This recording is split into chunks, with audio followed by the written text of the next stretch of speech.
kanyang ibinigay sa Multitel, kundi pagbati lang. Tanging si Angara ang umaming maaaring nagamit nga sila ng Multitel. They may have unwittingly used my signature and others who may have signed a letter of commendation. Dapat maging mas maingat na ako bago ako magbigay ng mga message kung kani-kanino. Aminin man o hindi ng mga politiko, naging instrumento sila makumbinsi ang publiko na sumugal sa pyramiding. Kung meron daw silang natutunan sa isyong ito, huwag magpadalos-dalo sa kanilang pag-iendorso. Para sa TV Patrol, Mon Ilagan, ABS-CBN News. Ibinunyag na ang iba pang umano'y nasa likod ng Pyramid Syndicate ng naarestong si Rose Balajay. Nang asar pa umano ang isa sa kanila na hulihin siya kung kaya man siyang hulihin. Isa pa sa mga biktima ng grupo ay pinsang buo pa mismo ni Balajay. May report si Dindo Amparo.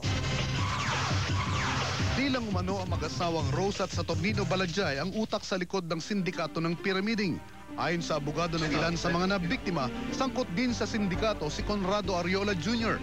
Siya at ilang kaanak ang umano'y orihinal na kapartner ni Balajay nang simula ng operasyon ng Multitel. Pero nagkahiwalay na raw ng landas sina Balajay at pamilya Ariola, kaya't nagtatag ang mga Ariola ng sariling kumpanya, ang CGA Enterprises. Sina Balajay at Ariola ay nagtatag ng iba't ibang kumpanya bilang mga conduit o dummy. Dito ay pinapasok ang pera na nakakalap naman ng mga councilors na mula sa bulsa ng mga investors. Pero ang perang kinikita, umiikot lang daw sa kamay ng mga nasa taas ng pyramid.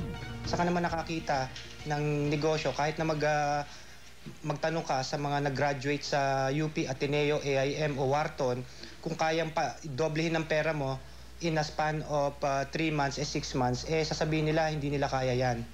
Isa sa mga lumutang na biktima ay ang mag-asawang Edward at Rose Austria. Si Edward ay pinsang buo ni Balajay. Perang pinagtrabahuan ni Mister sa abroad ang ininvest ni Mrs. sa Multitel. Dagdag pa ang perang nilikom nila sa ibang investor, mahigit 50 milyong piso ang di nababayaran sa kanila. Inalok niya ako, sabi niya, nag-invest daw, laki daw 10% daw. 17 years niya sa Saudi, diyan lang napunta. Hinihinalang sa Cambodia nagtatago si Ariola at ibang kagrupo.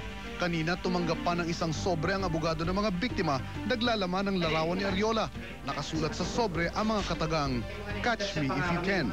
Naghahamon ba siya na hulihin siya o nanggaling ito sa mga galit din sa kanya? Hindi. Para sa TV Patrol, Dindo Amparo, ABS-CBN News. Pinangangambahang dumausdos pa sa 60 pesos ang palitan ng piso sa dolyar. Nagsara kanina ang piso sa 55.16. Mas mababa